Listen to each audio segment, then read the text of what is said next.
Ellen. How are you? Hi, I'm good. How are you? Good, good. Thanks a million for your time again. And it's great to finally get to chat to you. I mean, I've been seeing so many things on social media of you. I feel like I've chatted to you already, and just, I suppose you seem very personable on all of your interviews and everything. As an athlete as well, I'm absolutely blown away by how much that you juggle and have juggled your entire career. So what has that kind of been like, especially at one stage being a student, balancing training and studies? Well, I guess I can't take all the credit. I think the number one thing when you are a student athlete is communication. And communication is the biggest thing that can possibly help you in learning how to be a good communicator. And that means communicating with your teachers, with your lecturers, with your coaches, and with kind of like the support staff around you. And even if that just means your parents and leaning into I'm actually struggling with this. I need a bit of help. That's like the best conversations that you can have. So for me, it was always about knowing what my schedule was and communicating that to everyone that needed to know what that was. And then knowing if I'm having a busy day here, I might need a little bit of help with maybe even my nutrition. Um, that might even mean asking my mom if she can pre-make some meals so that I don't have to worry about that.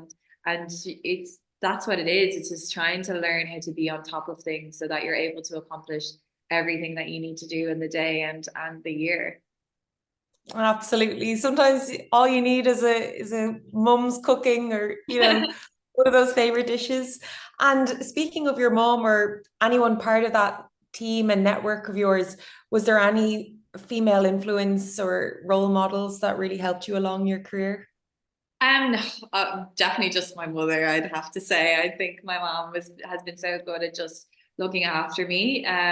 To be an elite athlete, they always say that you need to sleep like a baby, eat like a nutritionist, and train as hard as you possibly can. So, like, I was only able to be able to do those things because of my mom and because she was able to make sure that I was where I needed to be as a kid. And I learned how to do that for myself as an adult, but then still felt like I could turn to her whenever I needed. So definitely a mother's role in any athlete's life has been so important. And I'm only saying my mom because that was the role that she filled. But I know that there are many parents out there who are fully capable of stepping into that role. It just happened to be my mom. Oh, that's amazing. No, thank you so much. And yeah, I suppose like even for your mom sending you off at 13 to the Paralympic Games, like what was that like for you and maybe for your mom or your family? I guess it's just a bizarre thing for someone to do for their child and a very selfless thing as well. But it's not like the first time that my mom has had to do that because the year before Beijing, when I was 12, you go on a familiarization camp so that you know the lay of the land for the games and you kind of have an opportunity to get used to the culture of somewhere. Um, so she's been doing it since I was 12 years old, and she's always been willing to let me go and chase my dreams. So for me, I guess it's given me such independence. It's given me an opportunity to figure out how to get by, how to get around, how to get through an airport without getting stopped by security and those little things. And really just how to be with myself. So I guess that's been the most amazing thing about my sport. Not only about like the experiences I've had in the pool, but also just I've learned to be so independent because of sport, and it's a really fortunate thing that athletes get to experience. Absolutely. And I suppose being a part of her sport, we try to encourage young girls to stay in sport like you were at the time. And is there anything, I suppose, that you think can be implemented into sport to try keep those young girls to aspire to reach the levels that you have? I think what would be really lovely to see is just more opportunities for girls to try different sports. For me, I fell in love with swimming, and swimming is my sport, and that's why I did it. Whereas some people feel like they don't, some people might think they don't want to do a team sport, but team sports are the only options they have in school. So it would be really cool for schools to try and try and offer other activities, or even just try and invite athletes in from different sporting backgrounds, so that girls know what sport is out there. And I think the coverage the Olympics and Paralympics got over the past couple of months maybe gave a taste for girls to see what is possible. But yeah, I think just the more awareness raised, the more people given a platform is the way forward to show what they're able to do. Yeah, no, absolutely.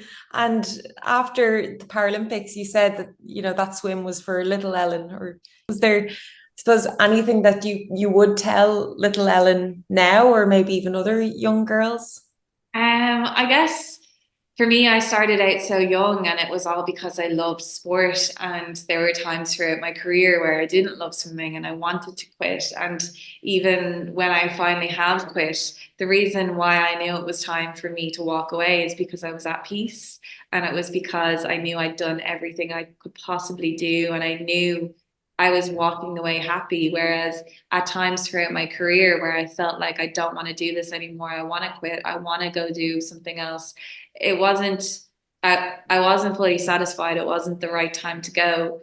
And I don't think you should quit and walk away from something just because you're having a hard day and just because it's hard. I think that was character building for me. And if I had walked away when I wanted to walk away, I would have missed out on so many incredible memories and so many friends that I've made along the way. And I think maybe if an athlete out there is considering quitting, I'd really encourage them to ask the question, is it the right time? Am I actually ready, or am I just tired? Is this really something I want to do, or am I just having a bad day? And if answers are yes, I am ready, I do want to move on, maybe ask the question of, is there something else I want to do to pick up as a different sport? Because when you're young, it's so important to learn how to move your body and to learn how to look after yourself. And like, my body has done some incredible things and I'm so grateful. But I also, as someone with a disability, I'm strong because of swimming, and I'm mobile because of swimming, and I'm able to lift things because of swimming. And I have so much independence in my body because of swimming. And that's something that I'm really aware of, and I'm going to have to keep working on now that I'm retired. I can't just let it go, because as a person with a disability, like, I could become more disabled if I stop and if I don't look after myself. So always keep learning, always keep trying to look after yourself, because you're actually disabling yourself if you're not moving. So yeah, I would just encourage people to just figure out what they love and to keep loving it. Yeah. I love that answer. No, thank you so much. And absolutely, like, even mentally, I mean, it's amazing that, we can all move our bodies and find something that we love and enjoy. And I suppose, like, yeah, just like throughout your whole career, just the relationships that you've built, and that you kind of alluded to there, like, it really impacts, I suppose, yeah, the entire love that you have for the sport. And have you made, I suppose, like, friendships for life through your sport, and like, not only have you got all these achievements now, but I suppose, Yeah, yeah, those friends for life. definitely. Even on Saturday or on Sunday when I was carrying the flag, I came off the stage and the first person I saw was an Argentinian girl who I swim with or swim against. And we just had such a lovely hug.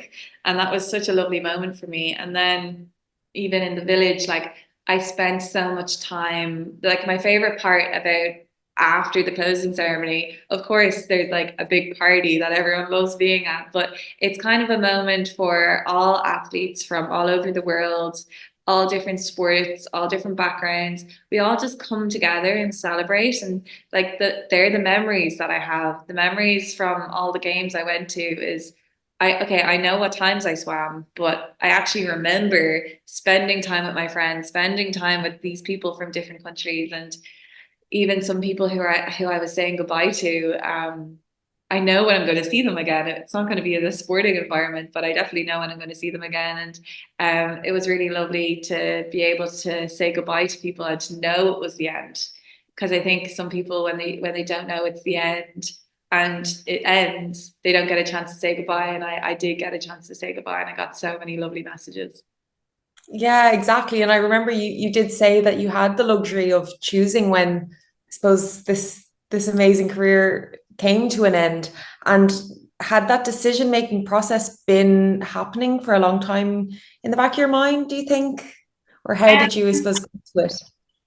I guess at the end of every cycle and at the end of every games, people do reflect on, is it time for me to hang up my goggles? Or even at the end of a season, that's a question a lot of people ask themselves.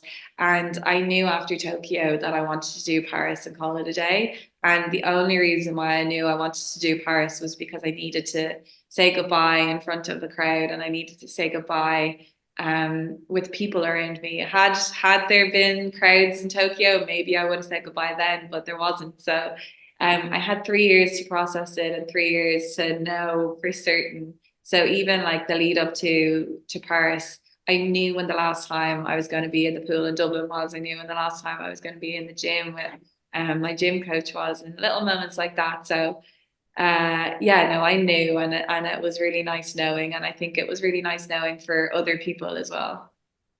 Yeah, no, absolutely. And what are you most looking forward to now, in your retirement and I'm looking just forward? looking, I'm just looking forward to sleeping. I'm looking forward to just taking some time for myself. I've never really had time to just not think about swimming, even on my off time. Whenever I came home from the games before, it would always be like, when is the next time I have to go back? And I don't have to go back anymore. And I can have dry hair, and I can have fake tan on that lasts longer than a day. Just little things like that. But yeah, no, I'm looking forward just to have some peace and quiet and trying different sports. That's a big one for me, trying different things. So I still get access to the Institute of Sport for a couple of months, and I've already told my gym coach that I want him to teach me how to run. I want him to teach me how to move my body in certain ways. I want to learn how to be strong in different areas, and I want to learn the techniques of the different things. So I am retiring from swimming, but I'm not retiring from moving. Absolutely. No, that's amazing. Well, I would definitely encourage running. I do running myself. I'm sure you'll love it.